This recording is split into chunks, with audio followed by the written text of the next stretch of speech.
The suitcase hit our bedroom floor with a thud that echoed through 15 years of marriage. I stood in the doorway, still wearing my grease-stained work clothes from the shop, watching my wife Maren unpack from her weekend getaway with my brother Porter. Something felt wrong. Call it intuition, call it paranoia, but after running my own auto repair business for a decade, you learn to trust your gut when the engine sounds off. "How was the trip?" I asked, keeping my voice neutral. Maren didn't look up from her suitcase. "Fine. Relaxing. You know how Porter is. Always knows the best places." Yeah, I knew how Porter was. My younger brother had charm in spades and responsibility in short supply. At 35, he still lived like he was 25, bouncing between jobs and women with equal enthusiasm. Our parents had spoiled him rotten, and somehow that became everyone else's problem. "Smell different," I said, stepping closer. "What?" "Your perfume. That's not the stuff you usually wear." Maren's hand stilled on a folded shirt. "I bought something new. Thought I'd try a change." The lie sat between us like a third person in the room. Maren had worn the same vanilla-scented perfume since our second date. She told me once that consistency was important for professional image. Lawyers, she said, couldn't afford to confuse their clients with mixed signals. This new scent was floral, expensive, and definitely not something you'd pick up at a resort gift shop. "Where exactly did you two go again?" I leaned against the door frame, arms crossed. "That bed and breakfast up in Vermont, the one Porter found online." She finally looked at me, and I caught something in her expression. Guilt, maybe, or fear. "Why all the questions, Brent? Don't you trust me?" Trust. Funny word coming from someone who couldn't meet my eyes. "Course I trust you," I said, just making conversation. Our daughter Emma chose that moment to appear in the hallway, 17 years old and armed with the casual cruelty that only teenagers possess. "Mom's back from her romantic getaway," she announced, not bothering to lower her voice. "Uncle Porter sure knows how to show a girl a good time." The words hit like a wrench to the gut. I stared at Emma, then at Maren, waiting for someone to correct the obvious misunderstanding. The silence stretched until it became its own answer. "Emma, that's inappropriate," Maren said finally, but her voice lacked conviction. "Is it?" Emma shrugged. "I mean, you two were gone all weekend. Uncle Porter's always saying Dad's too boring for someone like you. Maybe he's right." I felt something cold settle in my chest. "Emma, go to your room." "Why?"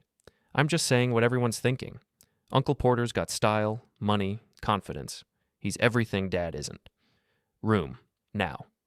She rolled her eyes but disappeared down the hall, leaving Maren and me alone with the wreckage of whatever this was. "She doesn't mean anything by it," Maren said quickly. "You know how she gets?"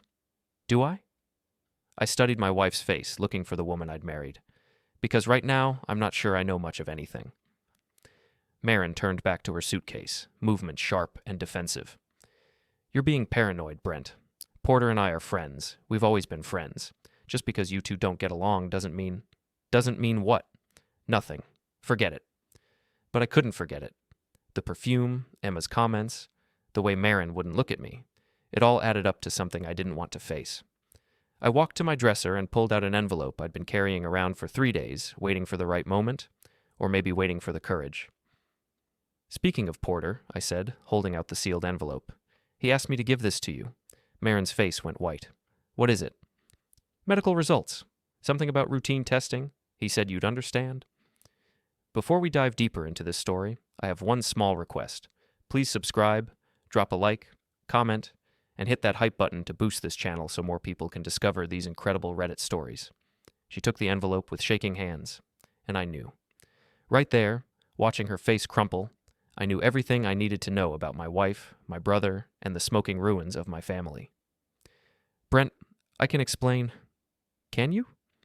I kept my voice level, professional, the same tone I used when telling customers their transmission was shot. Because I'm real curious to hear this explanation.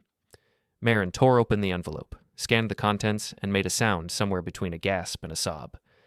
"This isn't what you think," she whispered. "What I think," I said carefully, "is that my wife and my brother have been playing me for a fool. What I think is that my daughter knows more about my marriage than I do. What I think is that I've been working 60-hour weeks to support a family that doesn't respect me enough to lie better." "Brent, please." "What's in the envelope, Maren?" She clutched the papers to her chest. "It's private." "Not anymore, it isn't."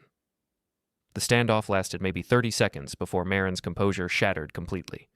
She sank onto the bed, still holding the test results, and started crying in a way that had nothing to do with sadness and everything to do with fear. "I need to go to the hospital," she said through her tears. "Yeah," I said, reaching for my keys. "I figured you might." The emergency room at Riverside General smelled like disinfectant and desperation. Maren sat in one of those plastic chairs that seemed designed to make you uncomfortable, clutching a clipboard with forms she hadn't filled out.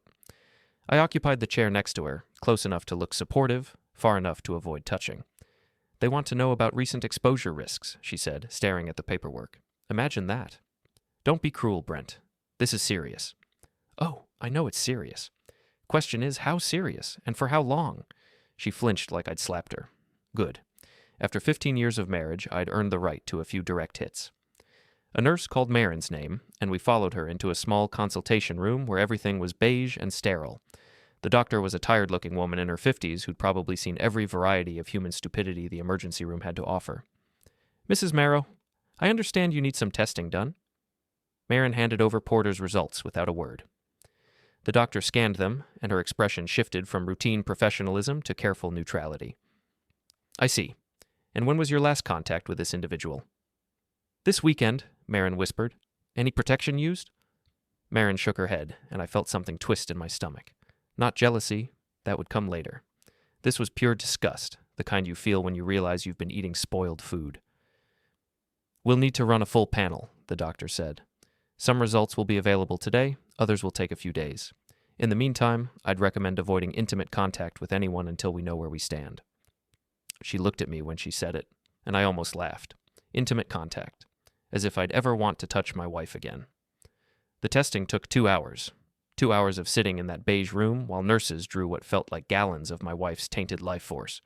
2 hours of watching Maren stare at her hands and occasionally attempt conversation that I shut down with single-word responses. "The preliminary results show no immediate concerns," the doctor finally announced, "but given the timeline, we'll need follow-up testing in 3 months, 6 months, and a year to be completely certain." Maren nodded like she understood, but I could see the panic behind her eyes. A year of uncertainty. A year of wondering if her weekend with my brother had consequences that would last a lifetime. "Thank you," she managed. "Mrs. Marrow, I have to ask, is this a situation where we need to involve social services, domestic violence resources?" "No," Maren said quickly. "Nothing like that."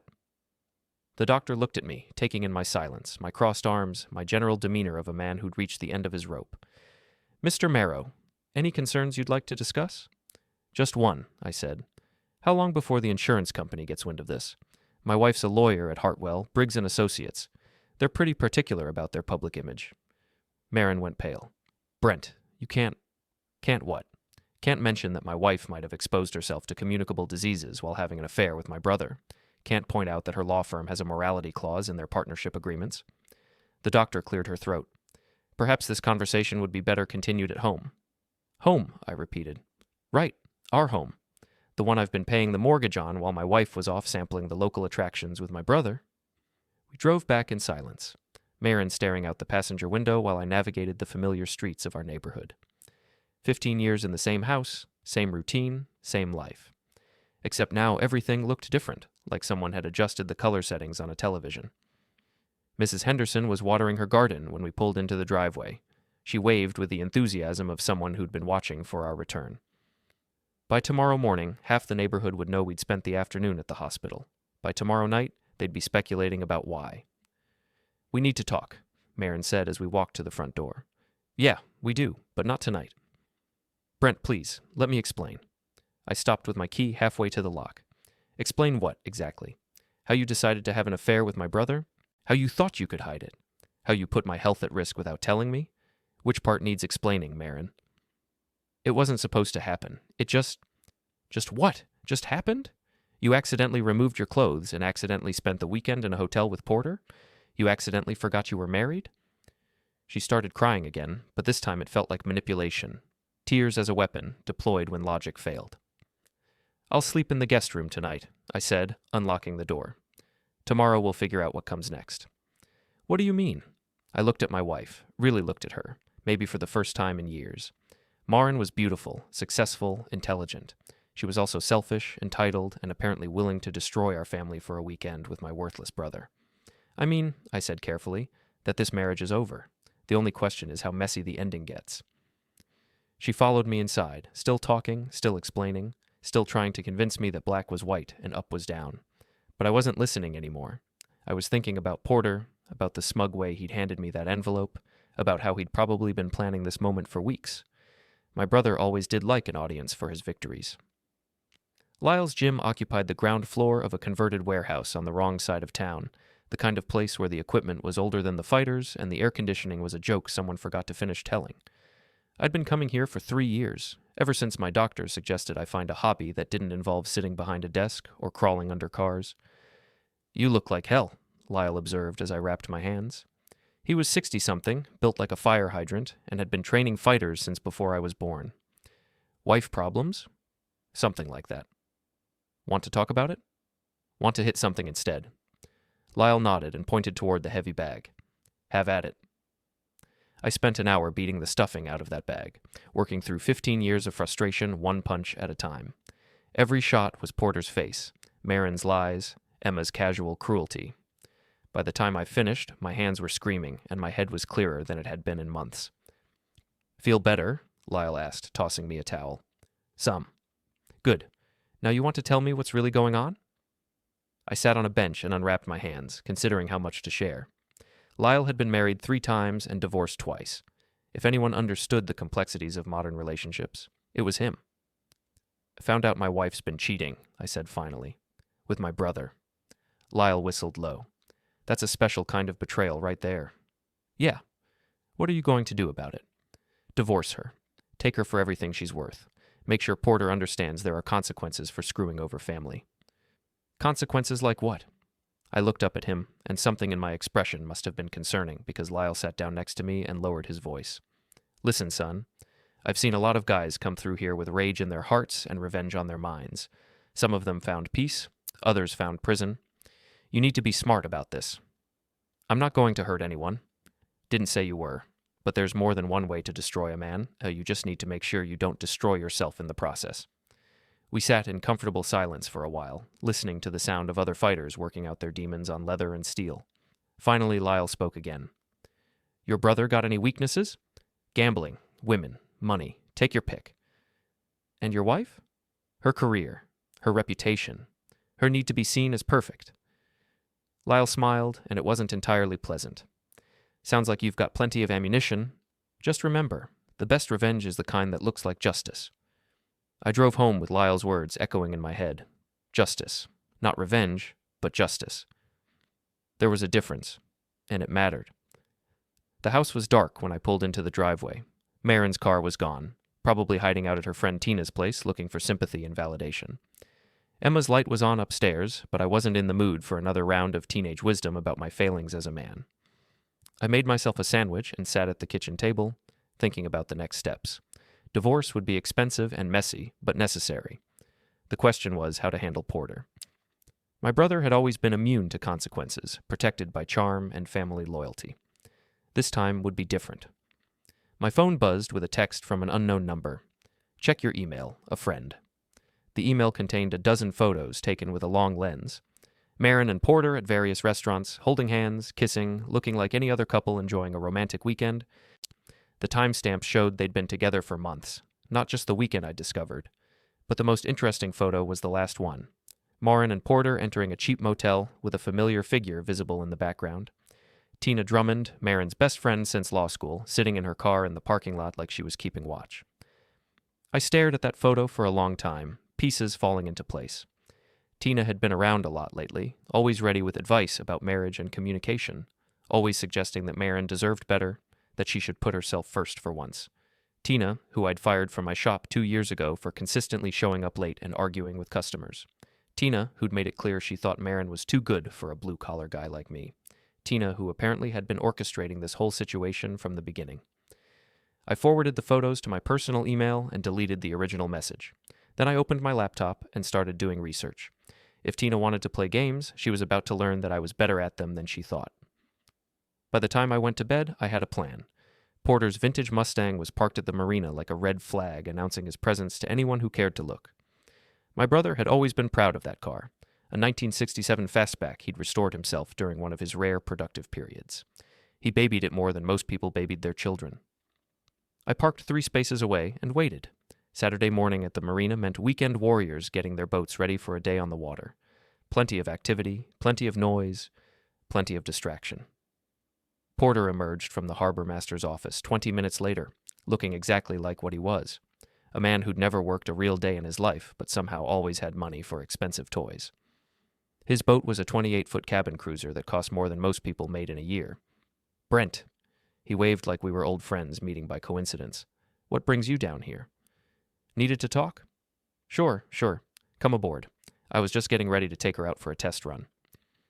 I followed him onto the boat, noting the expensive electronics, the pristine upholstery, the fully stocked bar. Porter had always been good at spending money he didn't earn. Drink? He offered, already pouring himself something amber from a crystal decanter. Little early for me. Never too early for good whiskey. He settled into the captain's chair like he owned the world. So what's on your mind, big brother? Maren. His smile didn't waver, but something shifted behind his eyes. What about her? She came home from your little trip with some interesting souvenirs. Such as? I pulled out my phone and showed him one of the photos, the two of them kissing outside a restaurant. Porter's face went through several expressions before settling on defiant. So I'm curious how long this has been going on. Does it matter? The casual arrogance in his voice was like gasoline on a fire. Yeah, Porter, it matters. She's my wife. Is she? Because from where I'm sitting, she seems pretty available. I stood up slowly, hands clenched. Porter tensed, probably remembering that I had 40 pounds and a decade of manual labor on him. Easy there, Brent. No need to get physical. Physical?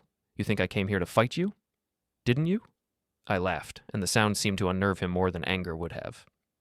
No, little brother. I came here to give you a chance to explain yourself, to maybe show a little remorse for destroying my family. I didn't destroy anything. Your marriage was already broken. Was it? Come on. When's the last time Maren looked at you the way she looks at me? When's the last time she was excited to see you come home? The words stung because they contained enough truth to hurt. Maren and I had been drifting for years, caught up in work and routine and the slow erosion that happens when you stop paying attention. So, you thought you'd help yourself to my wife. I thought I'd help her remember what it feels like to be desired. How noble of you. Porter finished his drink and poured another. Look, Brent, I'm sorry you're hurt, but Maren's a grown woman. She made her choice. Did she? Or did she have help making it? What's that supposed to mean? Tina Drummond, your little accomplice. How long has she been working on Maren, convincing her that she deserves better? Porter's poker face cracked slightly. I don't know what you're talking about. Sure you do. Tina's been planning this for months, maybe years. She gets fired from my shop, decides to get back at me by destroying my marriage, uses you as the weapon and Maren as the target. You're paranoid. Am I? Then explain why Tina was at the motel, keeping watch while you two were inside. Porter set down his glass hard enough to slosh whiskey onto the polished deck.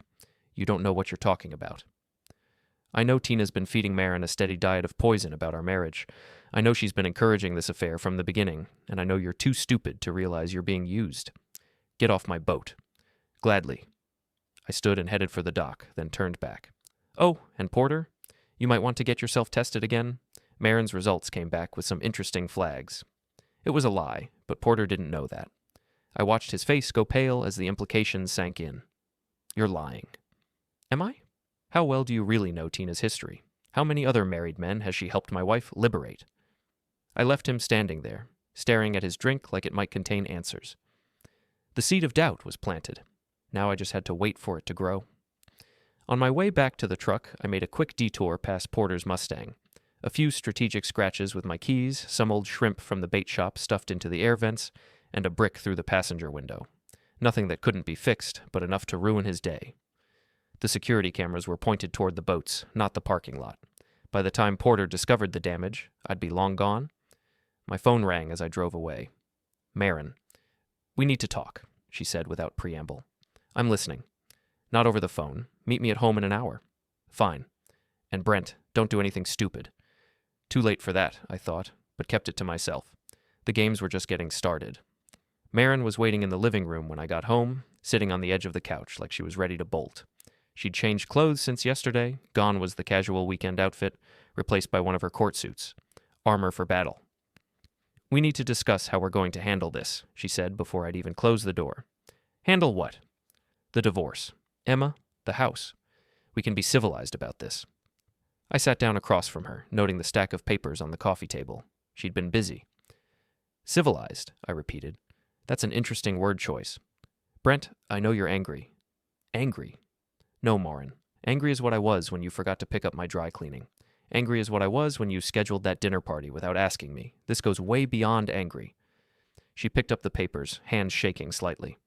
I've drawn up a preliminary separation agreement. You can have your lawyer look it over. I glanced at the documents without touching them. Let me guess. You get the house, Emma, and half my business. I get to pay alimony and child support while you and Porter play house. It's not like that? What's it like then? Maren stood and walked to the window, looking out at the street where we'd lived for 15 years. It's like two people who grew apart and made mistakes. Mistakes? Is that what we're calling it? What would you call it? Betrayal. Adultery. A deliberate choice to destroy everything we built together. She turned to face me, and for a moment I saw the woman I'd married. Vulnerable, uncertain, human. Then the lawyer mask slipped back into place. Fighting won't change anything. Won't it? Something in my tone made her step back. What's that supposed to mean? Means I've been thinking about consequences, about how actions have reactions, about how reputations can be destroyed as easily as marriages. You're threatening me. I'm educating you about how the world works when you don't have a husband cleaning up your mistakes. Emma appeared in the doorway, drawn by the sound of raised voices. Are you two getting divorced? Yes, I said, at the same time Maren said. We're discussing it. Good, Emma said. Maybe now Mom can be with someone who actually deserves her. The casual cruelty of it hit like a physical blow. I stared at my daughter, this person I'd raised, supported, loved, and saw a stranger. Someone like Uncle Porter? I asked quietly. Emma lifted her chin defiantly. At least he knows how to treat a woman right. Does he? How would you know? Because I have eyes. Because I can see how happy Mom is when he's around. Happy? I looked between my wife and daughter, these two people who'd apparently been discussing my shortcomings behind my back. And how long have you been happy, Maren? How long has this been going on? It doesn't matter. It matters to me. It matters to the divorce settlement. It matters to your law firm when they find out one of their partners has been conducting an affair that resulted in potential health risks. Maren went white. You wouldn't. Try me. Emma stepped between us, all righteous teenage fury. You can't threaten Mom like that. I'm not threatening anyone. I'm explaining reality. Your mother made choices. Those choices have consequences. Dad, you're being cruel. Cruel? Emma, your mother spent months lying to my face while sleeping with my brother. She exposed herself to potential diseases and never told me. She's planning to take half of everything I've worked for while moving her boyfriend into our house. But I'm the one being cruel. Emma's certainty wavered for the first time. It's not. She didn't what? Didn't lie? Didn't cheat? Didn't put my health at risk? Maren found her voice. Brent, stop. You're confusing her. I'm telling her the truth, something neither of us has done lately. My phone buzzed with a text. Porter. We need to talk. Now. I showed the message to Maren. Looks like your boyfriend wants a conference. He's scared, she admitted, about the test results. He should be. You both should be. Emma looked between us, finally beginning to understand that this wasn't some romantic drama where love conquered all. This was real life, with real consequences and real pain. I'm going to my room, she said quietly. Good idea, I agreed. This is about to get ugly. After Emma left, Maren sank back onto the couch. What do you want? Want? I want my wife back. I want my brother to be the man I thought he was. I want my daughter to respect me. But since none of that's happening, I'll settle for justice. What does that mean? Means you're going to discover that betraying someone comes with a price. Both of you. Brent, please. We can work something out. Can we? Because from where I'm sitting, it looks like you've already worked everything out. You've got your new man, your exit strategy, your lawyer papers. What exactly is left to work out? She started crying again, but this time it felt real. I never meant for this to happen. But it did happen, and now we all have to live with it. I stood and headed for the door. I'll be back later to pack some things. When I do, I want Porter gone and those papers off my table. Where are you going? To have that talk with your boyfriend. Time he and I reached an understanding. The last thing I saw before closing the door was Maren's face, finally showing the fear she'd been hiding. Good. It was about time she understood what she'd unleashed. I found Porter at Murphy's bar, 3 drinks deep and looking like a man who'd just discovered the world wasn't as friendly as he'd thought. He was hunched over his whiskey, staring at his phone like it might ring with good news. "Expecting a call?" I asked, sliding onto the adjacent bar stool. He looked up, eyes unfocused. "Brent, didn't expect to see you here." "Bet you didn't?" I ordered a beer and waited while the bartender, a weathered guy named Danny, who'd been pouring drinks here since before I was born, set it down with a knowing look. Murphy's was the kind of place where men came to drink away their troubles, and Danny had seen every variety of human misery the town had to offer. "So," I said after a long sip, "how's the car?" Porter's face darkened. "You know damn well how it is." "Do I? Haven't seen it lately." "Cut the act, Brent. I know it was you." "Prove it." He turned to face me fully, and I could see the fear behind the anger. "What do you want?" "Want? I want a lot of things, Porter. I want my wife back. I want my family intact. I want to trust my brother again. But since none of that's happening, I'll settle for an explanation." "I already explained?" "No, you gave me some garbage about Maren being available and marriages being broken. What I want to know is how long Tina's been working on this." Porter's poker face was never great, and 3 whiskeys hadn't improved it. "I don't know what you mean." "Sure you do. Tina Drummond, Maren's best friend. The woman I fired for being unreliable and dishonest. The woman who's been poisoning my wife against me for months." "Tina's got nothing to do with this." "Doesn't she? Then explain why she was at the motel, keeping watch while you 2 were inside." Porter drained his glass and signaled for another. "You're paranoid." "Am I? Or am I just paying attention for the first time in years?" The fresh whiskey arrived, and Porter stared at it like it might contain answers. Even if Tina encouraged things, so what? Maren made her own choices. Did she? Or did she have help? A best friend whispering in her ear about how she deserves better, how she's wasting her life with a boring mechanic, how she should follow her heart? Maren's not stupid. No, she's not, but she's human, and humans can be manipulated if you know which buttons to push. Porter took a careful sip of his drink. "What's your point?" "My point is that you're a tool, little brother. Tina's weapon of choice for destroying my marriage, and you're too arrogant to see it. Even if that's true. It is true. The question is what you're going to do about it." Porter laughed, but it sounded forced. "What am I supposed to do? Tell Maren it was all a mistake? That I was just following orders?" "You could start with the truth. The truth is, I care about her." "The truth is, you care about yourself.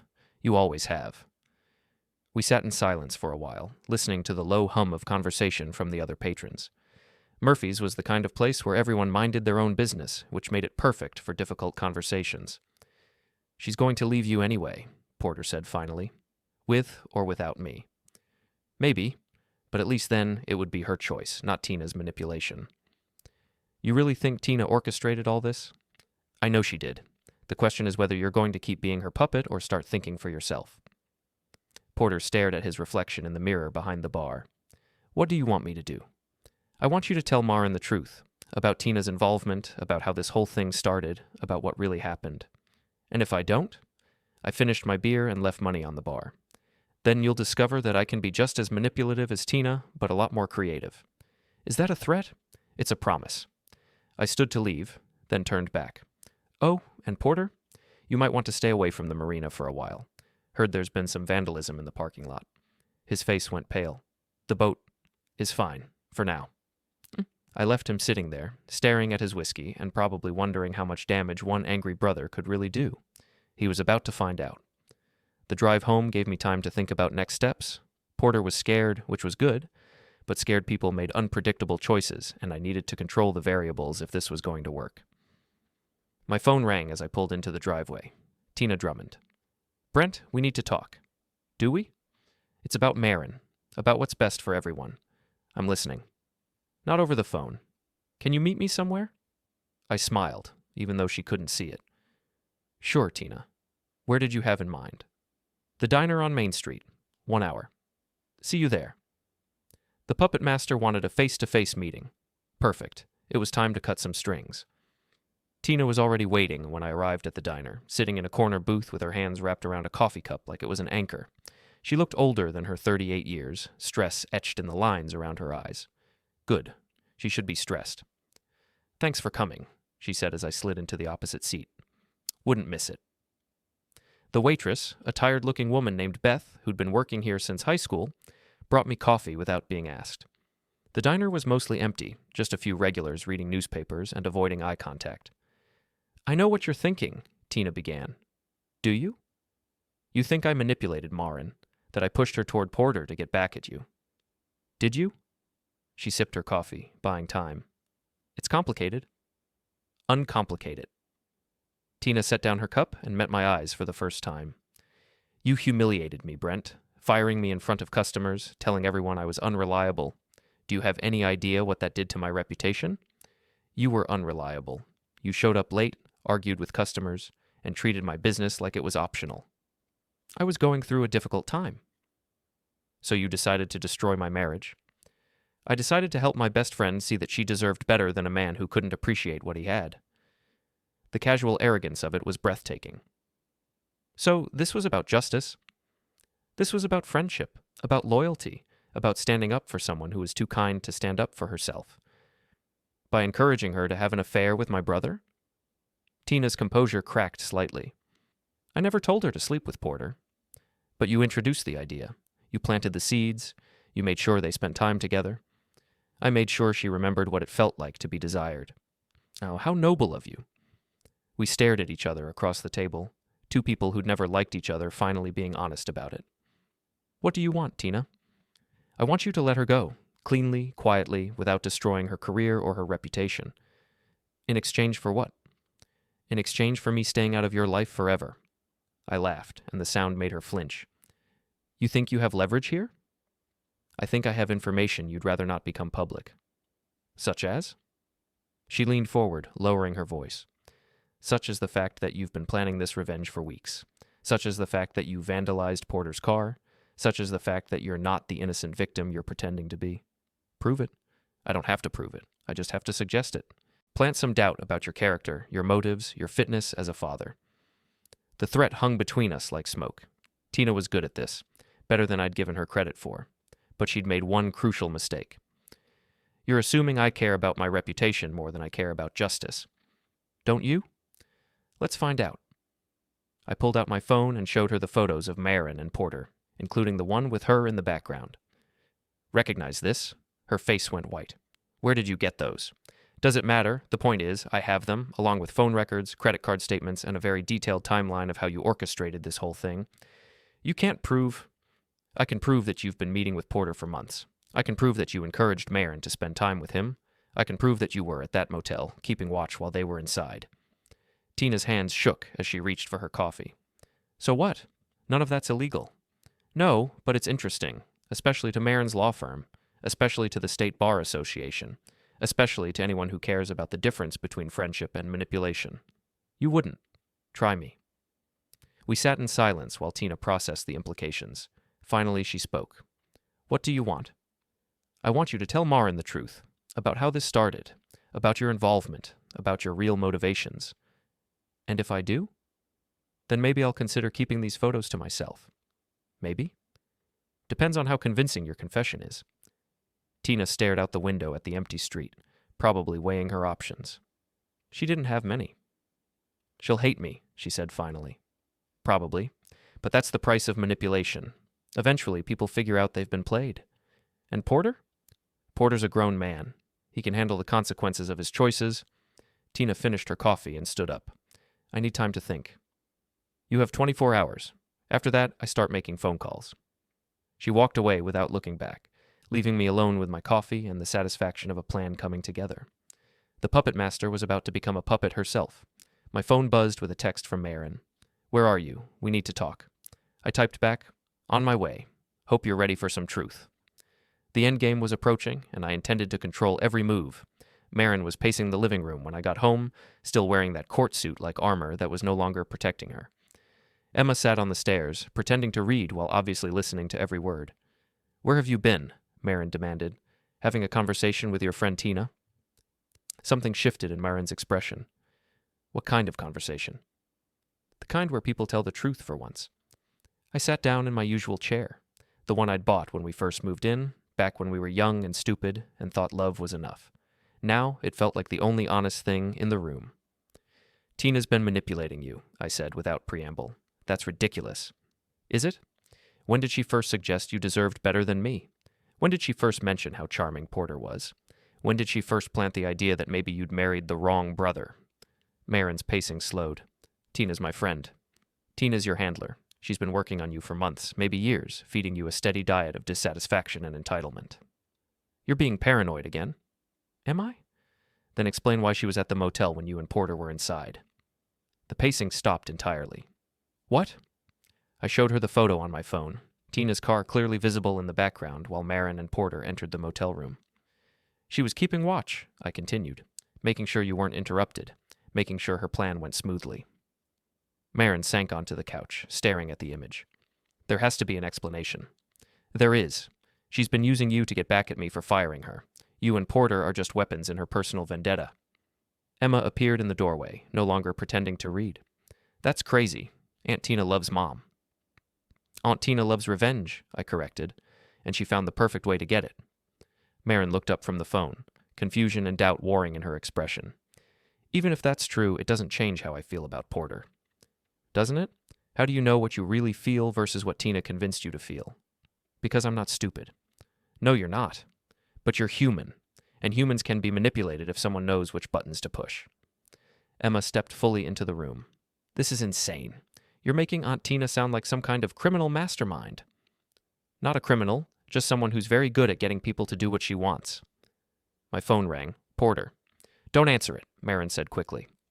"Why not?" "Because he's upset. About the car, about what you said at the bar. He's talking about doing something stupid." "Such as?" "I don't know. He was drinking, rambling about respect and consequences. He sounded dangerous." I answered the phone. "What do you want, Porter?" "I want to meet. Tonight. Just the two of us." "Where?" "The old quarry. You know the place." I knew it. Isolated, private, the kind of place where people went to settle things without witnesses. "What's this about?" "It's about finishing what we started, about settling this once and for all." I looked at Maren and Emma, both staring at me with expressions somewhere between fear and fascination. "He wants to meet," I said. "Don't go," Maren said immediately. "He's been drinking. He's not thinking clearly." "Maybe it's time we stopped thinking and started acting." "Brent, please. This has gone far enough." "Has it?" "Because from where I'm sitting, it's just getting started." I stood and headed for the door. "When Tina calls, and she will, tell her the deal's off. Tell her I've decided to handle this my own way." "What deal?" Emma asked. "Ask your mother. Better yet, ask Aunt Tina. I'm sure she'll have a very interesting story to tell." I left them there, mother and daughter finally beginning to understand that they'd been played by someone they trusted. It was a hard lesson, but necessary. The drive to the quarry gave me time to think about what Porter might be planning. He was drunk, angry, and probably feeling cornered. Dangerous combination, but I'd dealt with worse. The quarry had been abandoned for 20 years, leaving behind a deep pool of dark water surrounded by limestone cliffs. It was the kind of place teenagers came to drink and dare each other to jump, the kind of place where accidents happened. Porter's Mustang was already there when I arrived, parked near the edge with the engine running. He was sitting on the hood, silhouetted against the headlights, a bottle in his hand. "Took you long enough," he called as I approached. Traffic was light. "Funny. Always the comedian, right, Brent? Always got a smart answer for everything." I stopped about 10 feet away, close enough to talk, far enough to react if he tried something stupid. "What do you want, Porter?" "I want my life back. I want my car fixed. I want you to stop playing games." "Your life? Your car? What about my marriage? What about my family?" He took a long pull from the bottle. "Your family was broken long before I came along." "Was it? Or did you and Tina break it?" "Tina." He laughed bitterly. "You know what she told me? She said you'd never fight for Maren, said you were too passive, too weak, said you'd just roll over and take it." "Did she? But you didn't roll over, did you? You fought back. Made me look like an idiot." "You are an idiot, Porter. You always have been." He stood up, swaying slightly. "Maybe, but at least I'm not a coward." "Coward? Is that what you think I am?" "I think you're a man who's so afraid of losing control that he'd rather destroy everything than admit he failed." The accusation hit closer to home than I cared to admit. "And what are you?" A man who's so afraid of responsibility that he'd rather steal someone else's life than build his own? We stared at each other across the dark water, two brothers who'd never really understood each other, finally being honest about it. "So what now?" Porter asked. "Now you go home. You stay away from my wife. You figure out how to live with what you've done. And if I don't, then you'll discover that I can be just as destructive as you are, but a lot more creative about it." Porter finished his bottle and threw it into the quarry. The splash echoed off the limestone walls like a gunshot. "This isn't over," he said. "Yeah, it is." He got in his car and drove away, leaving me alone with the dark water and the weight of 15 years of family history. Brothers were supposed to protect each other, support each other, stand together against the world. Instead, we'd torn each other apart over a woman who might not have wanted either of us if she'd been thinking clearly. I sat on the limestone ledge and called Lyle. "How'd it go?" he asked. "About like you'd expect. He's drunk, angry, and still doesn't understand what he's done." "And your wife?" "Starting to figure out she's been played." "Good. Truth has a way of sorting things out, given time." "Does it?" "Usually. Question is, what are you going to do when the dust settles?" I stared out at the dark water, thinking about justice and revenge and the difference between them. "I'm going to finish what I started," I said finally. "Just remember what I told you about not destroying yourself in the process." "I'll remember." But as I drove home through the empty streets of our small town, I wondered if it was already too late for that. I found Tina's car in my driveway when I got home, which meant the conversation I'd been expecting was about to happen whether I was ready or not. Through the living room window, I could see 3 figures, Maren, Emma, and Tina, engaged in what looked like an intense discussion. Perfect. Let them sort it out among themselves. I sat in my truck for a few minutes, watching the drama unfold through the glass. Tina was animated, gesturing with her hands, probably trying to explain away the unexplainable. Maren looked confused and hurt. Emma just looked young, younger than her 17 years, like she was finally understanding that adults weren't as wise as she'd thought. When I finally went inside, the conversation stopped abruptly. "Brent," Tina said, standing up from the couch. "We need to talk." "Do we? I thought we covered everything at the diner." "You showed them the photos." "I showed them the truth?" Maren was still staring at her phone, scrolling through the images I'd forwarded. "Tina, why were you at the motel?" "I was worried about you. I wanted to make sure you were safe." "Safe from what?" Tina glanced at me, then back at Maren. "Safe from making a mistake you'd regret." "By watching me make it?" "By being there if you needed me." The explanation was weak, and everyone in the room knew it. Emma spoke up from her corner chair. "Aunt Tina, did you encourage Mom to, with Uncle Porter?" "I encouraged your mother to be honest about her feelings, to stop settling for less than she deserved." "And what did she deserve?" I asked. Tina turned to face me, chin raised defiantly. "She deserved a man who appreciated her, who saw her as more than a housekeeper and business partner." "Is that what you think I saw her as?" "I think you took her for granted. I think you forgot how to make her feel special." "And Porter was going to fix that?" "Porter was going to remind her what passion felt like." Maren looked up from the phone. "Tina, stop. Just stop. I was trying to help you." "Were you? Or were you trying to hurt Brent?" The question hung in the air like smoke. Tina's composure finally cracked completely. "Maybe both," she admitted. "Maybe I thought you deserved better, and he deserved worse." "Because he fired you." "Because he humiliated me. Because he made me feel worthless." I almost felt sorry for her then. Almost. "So you decided to return the favor." "I decided to show you what it felt like to lose something important." Emma stood up abruptly. "This is insane. You destroyed our family because Dad fired you from a job." "Your family was already broken," Tina shot back. "I just helped your mother see it.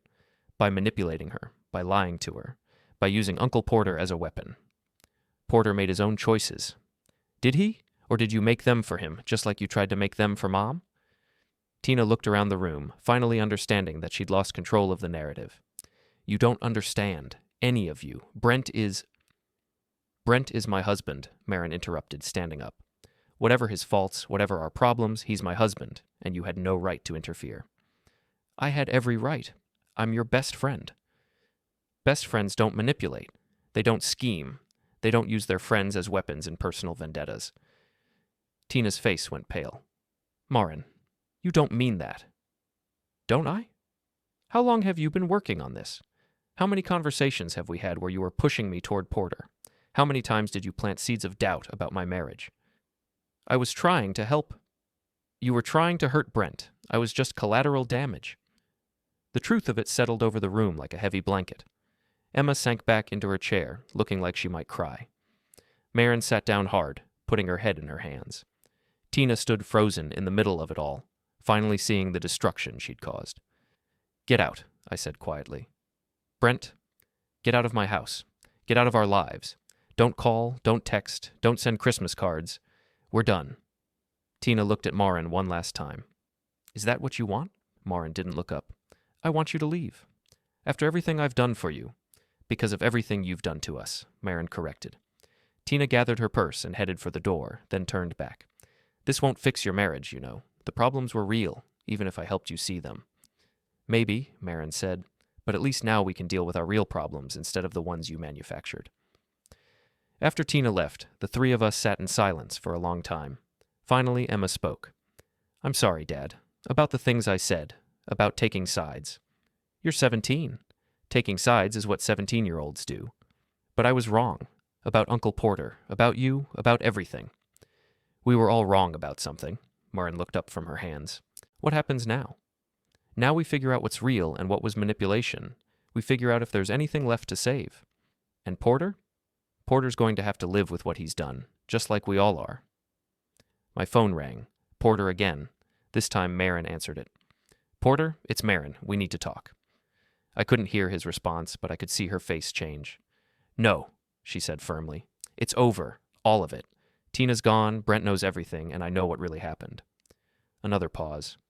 Because I finally understand the difference between love and manipulation, between choice and coercion.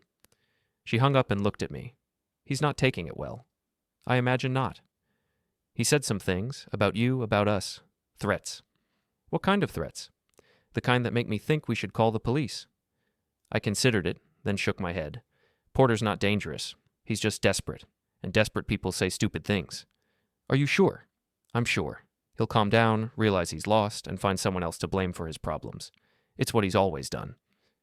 But even as I said it, I wasn't entirely convinced.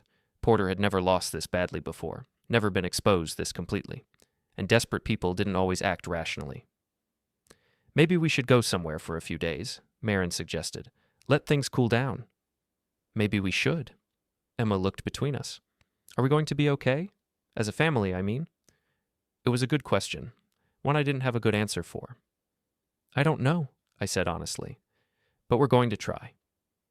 Outside, a car drove slowly past the house, too slowly, like someone was watching. I walked to the window and saw Porter's Mustang disappearing around the corner. My brother wasn't ready to give up yet. The next morning brought a text from Porter that changed everything. Cabin, noon. Come alone or everyone finds out about your little revenge games. I showed the message to Maren over coffee. She read it twice, her face growing pale. What does he mean about revenge games? He means I've been planning this longer than I let on. How much longer? I sat down across from her at the kitchen table, the same table where we'd shared 15 years of breakfasts, arguments, and quiet conversations about the future. Since the day I found out about the affair, maybe longer, I've been gathering evidence, documenting everything, building a case. A case for what? For destroying both of them, Porter and Tina, for making sure they paid for what they did. Maren set down her coffee cup. And me? Was I part of your revenge plan too? You were the victim. You still are. But you manipulated me just like Tina did. You fed me information, guided my reactions, controlled the narrative. She was right, and we both knew it. The difference is, I was trying to save our marriage. Tina was trying to destroy it. Was that really the difference? Or were we both just pawns in someone else's game? It was a fair question, one I'd been avoiding for weeks. Maybe, I admitted. Maybe we were all playing games and nobody was being honest. Emma appeared in the doorway, dressed for school, but obviously having heard enough of the conversation to understand the situation. What's Uncle Porter want now? He wants a final confrontation, just him and me. That sounds dangerous. It probably is. Maren stood up abruptly. Then don't go. I have to. If I don't, he'll make good on his threat. He'll tell everyone about the evidence gathering, the manipulation, the planning. He'll make me look as bad as Tina. So what? Let him. I can't. My business, my reputation, Emma's future, it's all connected. If Porter destroys my credibility, he destroys everything I've worked for. And if he destroys you, then at least you'll know the truth about what happened. I kissed Maren goodbye, the first time I'd done that in weeks, and headed for the door. "Dad," Emma called after me, "be careful." "Always am." But as I drove toward the lake cabin Porter's family had owned for decades, I wondered if careful was enough anymore. The cabin sat on a private stretch of shoreline, isolated and quiet, perfect for the kind of conversation that couldn't happen in public. Porter's Mustang was already there, along with another car I didn't recognize. I parked and walked to the front door, noting the broken window and the fact that the door was standing open. Not a good sign. "Porter?" I called. "In here." I found him in the main room, sitting at the old wooden table with a bottle of whiskey and what looked like a legal document. He'd been drinking for a while, judging by his appearance. "You came," he said without looking up. "You threatened my family. Of course I came." "Your family," he laughed bitterly. "You mean the family you've been manipulating for weeks?" "I mean the family you tried to steal." "I didn't steal anything. Maren came to me willingly. After months of Tina's manipulation. So what? The end result was the same." I sat down across from him, noting the papers on the table. "What's this?" "Confession. Everything I know about your revenge plan, your evidence gathering, your manipulation of the situation. Signed and witnessed." "Witnessed by who?" "Tina. She's in the back room, documenting everything." Of course she was. Even in defeat, Tina was still playing games. "What do you want, Porter?" "I want you to admit that you're just as manipulative as we are, that you're not the innocent victim you're pretending to be." "Fine, I admit it. I manipulated the situation, I gathered evidence, I planned my revenge. Are you happy now?" "No, because you're still winning." "Am I? My marriage is in ruins. My daughter lost respect for me. My brother betrayed me. How exactly am I winning?" Porter poured himself another drink. "Because Maren chose you. In the end, she chose you over me." "She chose honesty over manipulation. That's not the same thing." "Isn't it?" We stared at each other across the table. Two brothers who'd spent their whole lives competing and never understanding what the prize was supposed to be. "So what now?" I asked. "Now we settle this, once and for all." "How?" Porter stood up unsteadily and walked to the window overlooking the lake. "Remember when we were kids? We used to dare each other to jump from the high rocks. See who was braver." "I remember."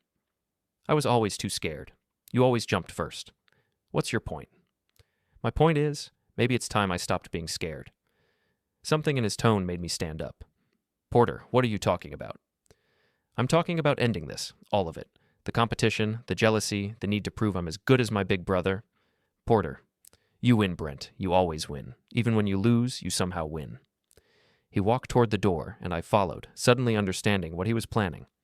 "Porter, stop. This isn't the answer." "Isn't it? You get your wife back, your reputation intact, your revenge complete. I get to stop being the family disappointment." We were outside now, walking toward the lake.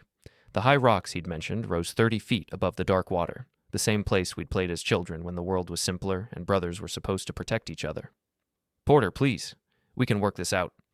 "Can we? Because I don't see how." He started climbing the rocks, and I followed, my heart pounding with something that wasn't quite fear, but wasn't quite anything else either. "Talk to me," I called. "Tell me what you really want." He stopped climbing and turned to look down at me. "I want to matter. I want to be important to someone. I want to stop being the brother who screws everything up." "You matter to me." "Do I? Because it doesn't feel that way. You're my brother. You'll always matter to me." "Even after everything I've done?" "Even after everything you've done." Porter sat down on the rocks, suddenly looking older than his 35 years. "I never meant for it to go this far." "I know." "Tina said it would just be a little revenge, a way to hurt you like you'd hurt her." "But it became more than that. It became everything, and now I don't know how to go back." I climbed up and sat beside him, looking out over the lake where we'd spent so many childhood summers. "You can't go back," I said. "None of us can, but you can go forward." "How?" "By making different choices. By being the man you want to be instead of the man everyone expects you to be." We sat in silence for a while, watching the sun reflect off the water. Finally, Porter spoke. "What happens to us? To our family?" "I don't know, but we figure it out together." "And Maren?" "Maren and I have our own problems to work through. Problems that don't involve you or Tina or anyone else. Porter nodded slowly. I'm sorry, Brent, for all of it. I know. Can you forgive me? It was a complicated question with a complicated answer. I can try. We climbed down from the rocks and walked back to the cabin, where Tina was waiting by the cars with her documentation and her witness statements and her final desperate attempt to control the narrative. It's over, Porter told her. What do you mean it's over? I mean, we're done. All of us. The games, the manipulation, the revenge, it's finished. Tina looked between us, trying to understand what had changed. But the confession? Keep it, I said. Do whatever you want with it. I'm done playing games. You can't just walk away from this. Watch me. I got in my truck and drove home, leaving Porter to deal with Tina and her documents and her need to have the last word. Some battles weren't worth fighting, and some victories weren't worth winning. When I got home, Maren was waiting in the kitchen with divorce papers spread across the table. Changed your mind? I asked. No, but I thought we should discuss terms. Real terms, not the ones I drew up when I was angry. Such as? Such as joint custody, such as keeping the house until Emma graduates, such as figuring out how to be divorced parents instead of enemies. I sat down and looked at the papers. After everything that had happened, after all the manipulation and revenge and truth-telling, it came down to this. Two people who'd loved each other once, trying to figure out how to stop hurting each other. What about Porter? I asked. What about him? Do you still have feelings for him? Maren considered the question seriously.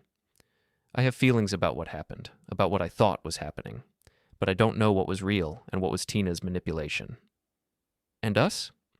I don't know that either, but I know we can't go back to pretending everything's fine. No, we can't. We spent the next hour going through the papers, negotiating the end of our marriage with the same attention to detail we'd once used to plan our future. It was sad and practical, and probably the most honest conversation we'd had in years. When we finished, Emma came home from school and found us still sitting at the table. So, it's really over? She asked. The marriage is over, Maren said. The family isn't. What does that mean? It means we're going to figure out how to be divorced parents who still care about each other, I explained. It means you're not going to have to choose sides or carry messages or feel responsible for fixing our problems. Emma nodded, looking relieved. And Uncle Porter? Uncle Porter is going to have to figure out his own life. And Aunt Tina? There is no Aunt Tina anymore. That evening, I packed a bag and moved into the guest room above my auto shop. It wasn't much, a bed, a kitchenette, a bathroom, but it was honest. No pretense, no manipulation, no games.